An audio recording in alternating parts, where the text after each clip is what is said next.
YouTube channel Akhil Priya classes. This is Priyanka Akhilesh Dixit and I hope कि आप अपने अपने घरों में सभी लोग सुरक्षित होंगे। तो आप हम लोगों ने पिछली अपनी वीडियो में पढ़ा था मोमेंटम क्या होता है और हमने न्यूटन्स का फर्स्ट लॉ है उसको कर लिया था। ठीक है, तो न्यूटन्स का जो फर्स्ट लॉ है वो क्या था बेसिकली कि कोई भी जो चीज है, कोई भी ऑब्जेक्ट जो है, अगर वो रेस्ट पर है तो वो रेस्ट पर ही रहना चाहेगी, अगर वो मोशन में है तो मोशन में ही रहना चाहेगी, अनटिल उस पर कोई भी एक्सटर्नल फोर्स जो है आकर उसको इंसिस्ट ना करे, उसको चेंज ना करे उसकी स्टेट को, वो चाहेगी कि मैं सेम स्टेट में ही रहूं। ठीक है, तो ये हमने पढ़ा था, हमारा फर्स्ट लॉ ऑफ मोशन था जिसे हम लॉ ऑफ इनर्शिया भी बोलते हैं। तो आइए देख लेते हैं कि सपोज कर लीजिए कि मेरे पास एक बॉल है। ठीक है, ये मेरे पास एक बॉल है जो कि रेस्ट पर है। ठीक, ये रेस्ट पर है। तो अब क्या है कि इस पे जो है नेट फोर्स जो है, सपोज करिए नेट फोर्स जो है वो 0 लग रहा है, कोई भी एक्सटर्नल फोर्स जो है वो नहीं लग रहा, तो ये बॉडी क्या रहेगी, एट रेस्ट ही रहेगी। अब सपोज करते हैं कि इस बॉल पर कोई भी एक्सटर्नल फोर्स जो है, हम मान लेते हैं कि वो फोर्स जो है मान लीजिए 10 न्यूटन का, एक्सटर्नल फोर्स जो है 10 न्यूटन का वो इस पर लगा। ठीक है, जैसे ही इस बॉल पर फोर्स लगेगा तो ये बॉल क्या करेगी, अपने आप को मूव करना स्टार्ट कर देगी फॉरवर्ड डायरेक्शन में। ओके, जैसे ही ये बॉल जो है स्टार्ट होगी, कुछ ना कुछ इसकी वेलोसिटी होगी, है ना, क्योंकि कुछ ना कुछ, क्योंकि पहले तो ये रेस्ट पे थी, लेकिन जैसे ही एक्सटर्नल फोर्स इस पे अप्लाई हुआ तो क्या होगा कि ये बॉल जो है इसकी कुछ ना कुछ वेलोसिटी होगी जिससे ये मूव कर रही है। ठीक है, तो ये जिस वेलोसिटी से मूव करती है उस वेलोसिटी को कैसे फाइंड आउट करते हैं, तो बेसिकली वही है हमारा Newton second law of motion. ठीक है, तो आप लोगों को समझ आ गया कि जो न्यूटन का सेकंड लॉ है उसमें हम ये निकालेंगे कि जैसे ही कोई एक्सटर्नल फोर्स जो है हमारे बॉडी पे लगता है, ऑब्जेक्ट पे लगता है, तो उसकी वेलोसिटी में क्या चेंज आता है, उसे कैसे निकालते हैं। बेसिकली ये है हमारा Newton second law of motion. ठीक है, तो आप लोगों को ये भी समझ आ गया होगा कि जो न्यूटन का सेकंड लॉ है ये एक तरह से हमारे पास न्यूमेरिकली लॉ है, बहुत इजी है, इस पे बहुत सारे और बहुत इंपॉर्टेंट भी है, क्योंकि इस पे जो है बेस बहुत सारे न्यूमेरिकल्स जो है आपके एग्जाम्स में आएंगे। ठीक है, लेकिन डिफिकल्ट नहीं है, अगर आप इन्हें ध्यान से पढ़ोगे तो बहुत इजी है, लाइफ टाइम आपको याद रहने वाली है। ठीक है, तो हमें यहाँ पता चल गया कि फर्स्ट लॉ के अकॉर्डिंग कि अगर कोई ऑब्जेक्ट रेस्ट पे है तो उसको कोई भी एक्सटर्नल फोर्स नहीं मिल रहा है, जिस वजह से वो क्या रहेगी, इनर्शिया की वजह से वो कहेगी कि मैं इसी स्टेट पे रहूं। अब जैसे ही कोई एक्सटर्नल फोर्स 10 न्यूटन का हमने बॉल पे अप्लाई किया, तो जैसे ही फोर्स लगेगा तो बॉल जो है फॉरवर्ड डायरेक्शन में मूव होगी, उसकी वेलोसिटी क्या होगी, कैसे निकालते हैं वो हम देखेंगे Newton second law of motion में। देखिएगा, अब जो है वीडियो को ध्यान से देखिएगा, क्योंकि पहले जो हमने बात की थी वो आपने पहली वीडियो में जो थी हमारी फर्स्ट लॉ ऑफ इनर्शिया और मोमेंटम उस पर डिपेंड थी, तो वो चीजें आपको क्लियर हो गई होंगी। लेकिन अब हम जो बात करने जा रहे हैं वो टोटली रिलेटेड है हमारे सेकेंड लॉ ऑफ मोशन से, तो वीडियो को बहुत ध्यान से देखते रहिए। ठीक है, अब मान लेते हैं कि मेरे पास क्या है, एक डोर है। Okay, you have to suppose कि मेरे पास जो है एक डोर है, डोर क्लोज है। ठीक, और मेरे पास क्या है, एक गन है। ओके, मेरे पास एक गन है और मेरे पास एक स्टोन है। ये मेरे पास एक गन है और ये एक स्टोन है, ध्यान से सुनिएगा। अब मैंने क्या करना है, मैं दो चीजें ले रही हूं, एक ले रही हूं गन, एक ले रही हूं स्टोन। अब मैंने क्या किया कि दोनों का वेट जो था वो क्या लिया, इक्वल लिया। ओके, मास जो है मैंने दोनों का वो इक्वल लिया है। ठीक है, अब क्या होगा, जैसे ही गन में से बुलेट जो है, अब मैं कह रही हूं कि इस गन से जो है बुलेट जो है वो रिलीज होगी, वो डोर पे पड़ेगी, तो क्या होगा, वो बुलेट जो है दरवाजे को चीरती हुई आगे निकल जाएगी। ठीक है, यहाँ पे सपोज कर लेते हैं कि एक होल बन जाएगा, ऐसा ही होगा ना कि गन जैसे ही हिट करेगी बुलेट को, वो बुलेट जो है दरवाजे को चीरती हुई दूसरी तरफ गिर जाएगी। ओके, ये समझ आ गया सबको। अब ऐसे ही क्या करते हैं, क्योंकि दोनों चीजों का जो मास है वो इक्वल है, अब मैंने क्या है, स्टोन उसको जो है डोर पे फेंका। ओके, मैंने जैसे ही डोर पर इसको फेंका तो ये क्या होगा, स्टोन जो है इस पर टकराएगा और नीचे गिर जाएगा। ठीक है, ये हमारी बुलेट जो है दरवाजे को चीर कर उधर चली गई, और जैसे ही स्टोन को मैंने अलाउ किया कि वो दरवाजे पे हिट हो तो वो दरवाजे को हिट करके वहीं जमीन पे गिर जाएगी। ठीक है, ये चीजें अभी ध्यान रख लेना, मैं इससे रिलेटेड आगे और बताऊंगी। दोबारा कर लेते हैं, दो चीजें लेनी है, गन लिया और हमने एक स्टोन लिया, दोनों का क्या है, मास सेम है, यानी कि बुलेट और जो स्टोन का जो मास है वो सेम है। गन का मास नहीं ले रही मैं, जो बुलेट है और जो स्टोन है उन दोनों का जो मास है वो क्या है, सेम है। मैं एक बार अप्लाई करूंगी, गन को हिट करूंगी कि बुलेट जाए, और बुलेट क्या करेगी, होल करके दरवाजे से चीरती हुई दूसरी तरफ गिर जाएगी। उसी तरह क्या है, स्टोन को जब हम अलाउ करेंगे, हिट करेंगे डोर पर, तो क्या होगा कि ये डोर से टकराएगा और नीचे गिर जाएगा। ठीक है, ऐसा क्यों हुआ, दोनों का तो मास सेम है। ध्यान रखिएगा, यहाँ पर मास सेम है लेकिन दोनों की जो स्पीड है, वेलोसिटी है, वो दोनों की अलग है ना।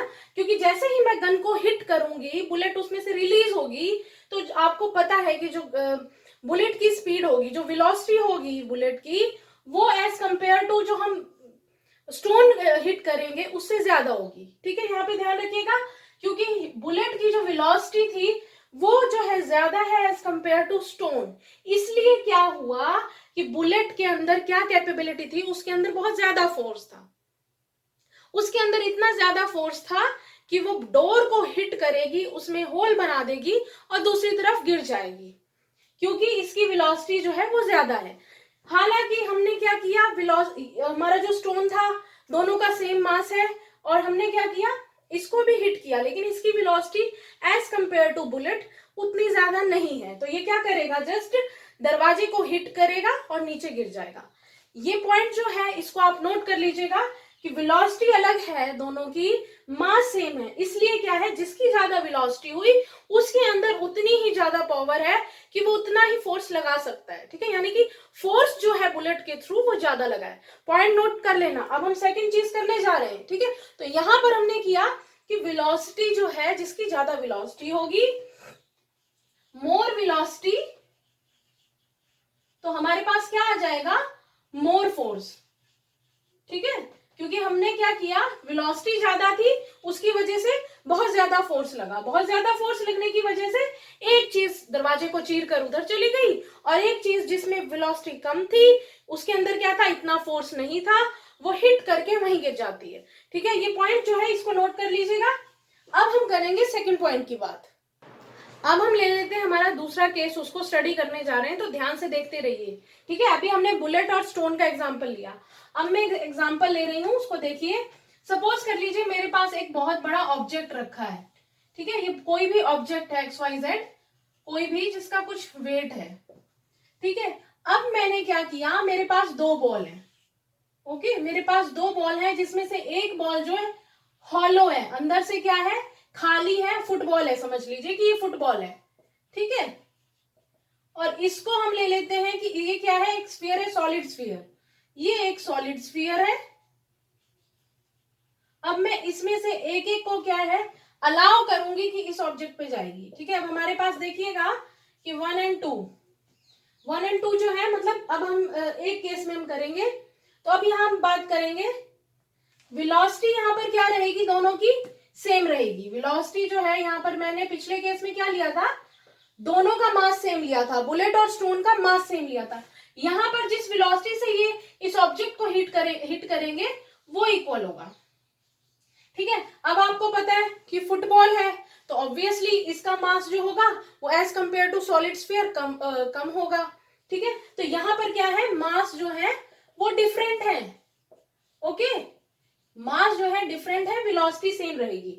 अब मैंने क्या किया, नंबर 1 वाले केस में, जिसमें क्या है, हॉलो है मेरे पास फुटबॉल, उसको मैंने अलाउ किया, एक्सटर्नल फोर्स लगाया और वो जाकर इस ऑब्जेक्ट पे हिट करेगी। ठीक है, हिट कर गई, हो गई हिट। ठीक है, अब जैसे ही मैंने हिट किया ना फुटबॉल को, तो ऑब्जेक्ट वहीं पर ही रहेगी। अब लेकिन जैसे ही मैं सॉलिड स्फीयर को अलाउ करूंगी कि वो जाकर हिट कर दे ऑब्जेक्ट को, क्योंकि सॉलिड स्फीयर में मास ज्यादा है, तो वो क्या करेगा, ऑब्जेक्ट को डिस्प्लेस कर देगा। ठीक है, ऑब्जेक्ट को डिस्प्लेस हो जाएगी, ऑब्जेक्ट या शिफ्ट हो जाएगी। ठीक है, ऐसा क्यों हुआ, क्योंकि हमें पता है यहाँ पे जो मास है सॉलिड का वो एज कंपेयर टू फुटबॉल जो है वो ज्यादा है। ठीक है, ध्यान दीजिएगा कि यहाँ पर जो है फुटबॉल का मास जो है सॉलिड स्फीयर से कम है, या सॉलिड स्फीयर का फुटबॉल से ज्यादा है। मास ज्यादा होने की वजह से क्या हुआ, फुटबॉल जब हिट की तो वो ऑब्जेक्ट को टच कर ली और आ गई। ठीक है, लेकिन जब हमने सॉलिड स्फीयर को फुटबॉल ये ऑब्जेक्ट पे हिट होने के लिए फोर्स लगाया कोई भी एक्सटर्नल, तो क्या हुआ कि ये सॉलिड स्फीयर जो है ऑब्जेक्ट को हल्का सा ही, चाहे वो मतलब थोड़ा सा ही हो क्यों ना, क्या करेगी, ऑब्जेक्ट को डिस्प्लेस कर देगी। क्यों? क्योंकि जो सॉलिड स्फीयर है उसके अंदर क्या है, ज्यादा मास है। ज्यादा मास होने की वजह से क्या होगा, वो फोर्स ज्यादा अप्लाई कर पाएगी। तो अब हम यहाँ पे क्या करेंगे, मोर मास, ठीक है, जितना ज्यादा मास होगा उतना ही ज्यादा बॉडी के अंदर कैपेसिटी होगी कि वो मोर फोर्स अप्लाई कर सके।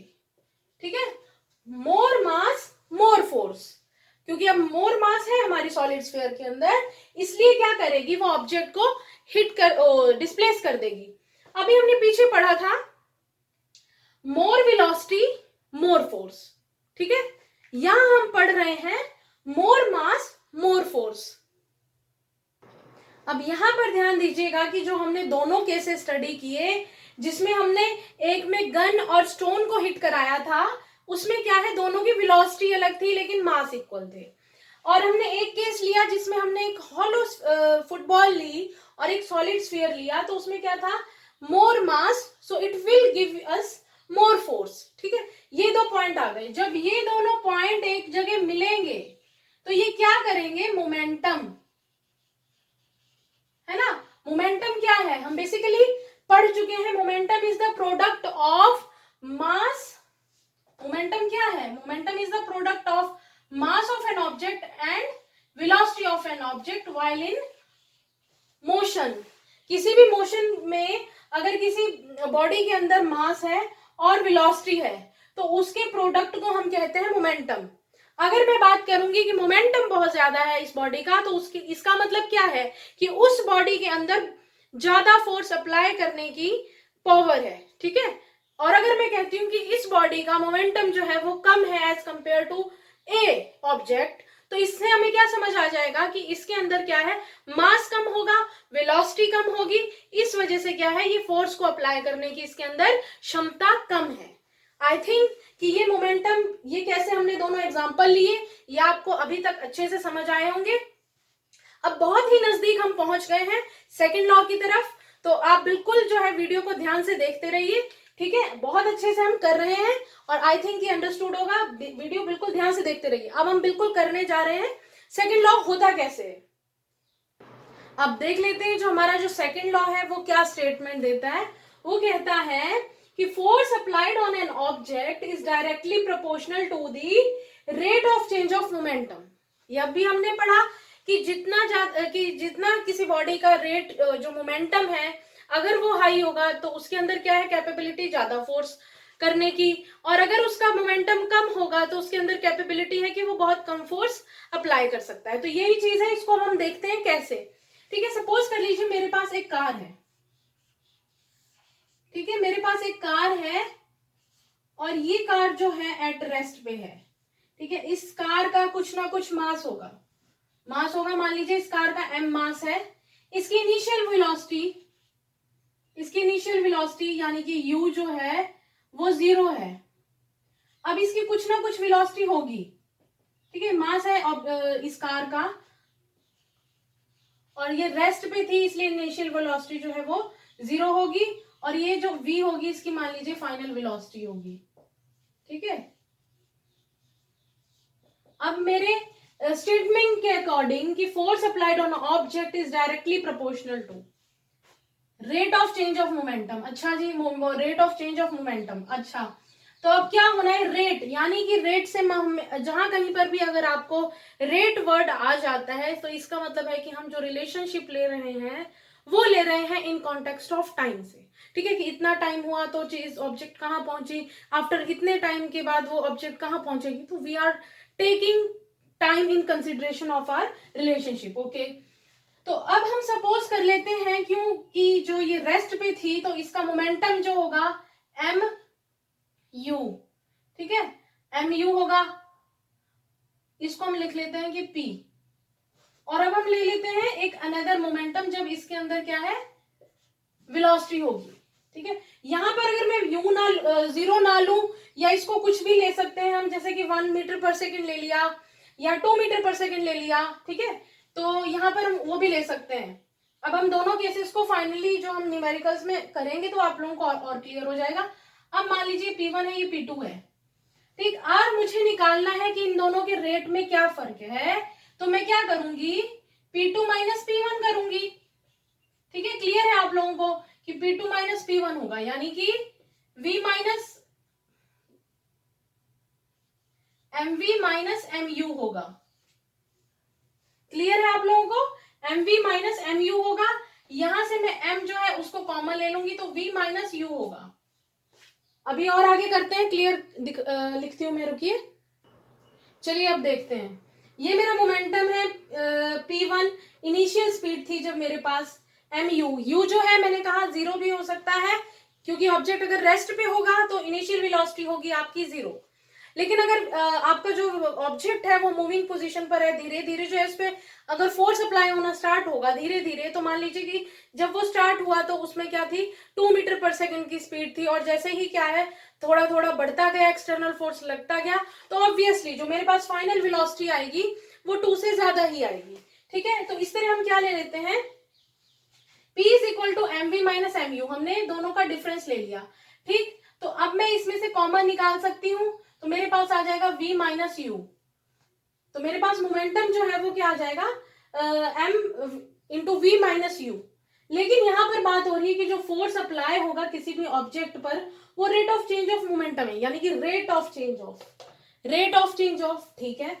यानी कि हमें क्या ले लेना है, T से इसको कंपेयर कर देना है, ठीक है। यहां पर आपने ध्यान लिया T से क्या मतलब है कि जब मेरे स्टार्ट हुआ था, जब यहां पर मैंने इनिशियल स्पीड ली थी, तो हमारे पास समझ लीजिए कि 1 सेकेंड पे हमने इसको कंसीडर किया था। अब मान लीजिए T1 था ये, ठीक है। अब T2 जो है वो क्या होगा, अगर जब मैं इसकी फाइनल वेलोसिटी निकालने लगूंगी, मान लीजिए वो है 10 सेकेंड्स के बाद, तो ये है हमारे टाइम का consideration.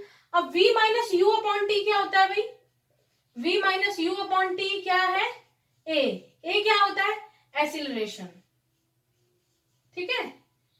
V minus you upon T क्या है, एक्सीलरेशन। तो ये एक तरह से क्या हो गया, rate of change of velocity. Rate of change of velocity जो है वो इक्वल होती है एक्सीलरेशन के, ठीक है, ध्यान रखिएगा। ये एक तरह से क्या है कि मैं यहाँ पर अगर मान लीजिए T2 माइनस T1 कर दूं, है ना, क्योंकि मैंने जो है एक टाइम अलग अलग टाइम पे कंसिडरेशन किया है, नोट किया हुआ है, तो मेरे पास क्या है, rate of change of velocity जो है आएगी वो इक्वल टू एक्सीलरेशन कहते हैं हम उसको। तो इस चीज को मैं यहां से क्या ए लिख सकती हूँ, ठीक है, ध्यान से देखिएगा। अब मैं क्या करूंगी, V minus you upon T, ठीक है, V minus you upon T की जगह मैं क्या लिख देती हूँ, एम ए, ठीक है, एम ए, ये मेरे पास आ गया। अब मुझे स्टेटमेंट में क्या कह रहा है कि फोर्स जो है वो अप्लाई हो रहा है ऑब्जेक्ट पे, वो है directly proportional rate of change of momentum के, ठीक है जी। हम यही करते हैं, हमारा जो मोमेंटम है वो क्या निकल के आया है, एम आया, एम ए आया है। ए कैसे आया है, क्योंकि rate of change of velocity होता है वो इसके इक्वल होता है, तो हमने यहाँ पर क्या लिख दिया, ए पुट कर दिया। ए जो है basically rate of change of velocity है। अब यहां पर हमने क्या कर दिया, जो हमारा स्टेटमेंट हमें कह रहा था कि force is directly proportional to the rate of change of momentum, हमने मोमेंटम का रेट ऑफ चेंज ऑफ निकाला था, मतलब कि टाइम से कंसिडरेशन करके इसको हमने फाइंड आउट किया था, वो एम ए आया।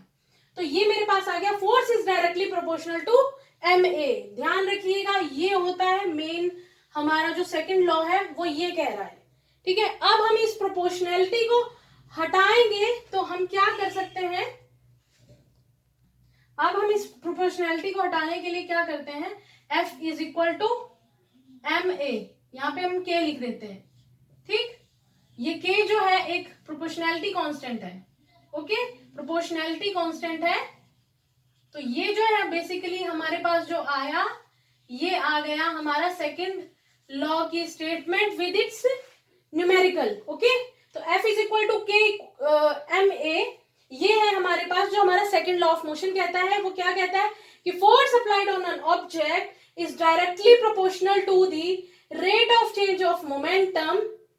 ठीक है, rate of change of momentum की डायरेक्टली प्रोपोर्शनल होगा। हमने उसकी वैल्यू निकाली कि भाई कैसे होगा, क्योंकि इनिशियल और फाइनल वेलोसिटी जो है किसी भी ऑब्जेक्ट की अलग अलग होगी, तो हमने क्या है अलग अलग टाइम पे उसको कंसीडर किया, उनका रेट निकाला। रेट निकालने के बाद हमारे पास आया एम ए जो है वो एक्सीलरेशन है। एक्सीलरेशन क्या है, basically rate of change of velocity. तो हमने यहाँ से क्या है एम ए को, जो हमारा स्टेटमेंट हमें कह रहा था, हमने उसकी प्रोपोर्शनैलिटी रख दिया। अब यहाँ से प्रोपोर्शनैलिटी के साइन को हटाने के लिए हमने क्या है कांस्टेंट यूज कर लिया, F इज इक्वल टू के इंटू एम ए। ये हमारे पास जो है सेकेंड लॉ ऑफ मोशन ये कहता है।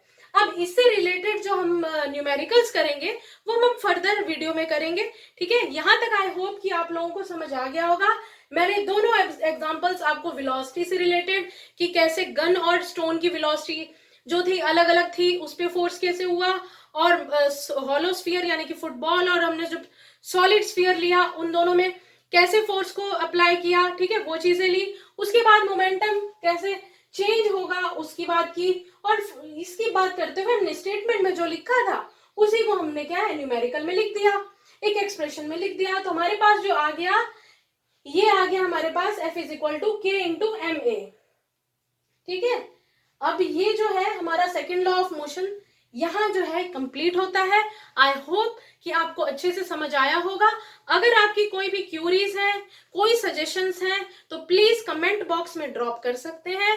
मेरे चैनल को सब्सक्राइब करिए, वीडियो को लाइक करिए, और आपके जो जो भी फ्रेंड्स हैं उनको शेयर करिए। और thank you for watching my video. और आज का हमारा मोटिवेशनल कोट जो है वो ये है कि be strong then your excuses. आप एक्सक्यूज देने से पहले ज्यादा अपने आप को स्ट्रॉन्ग रखिए, क्योंकि सक्सेस जो है एक्सक्यूज नहीं मांगती। So be strong then your excuses. Thank you for watching my video.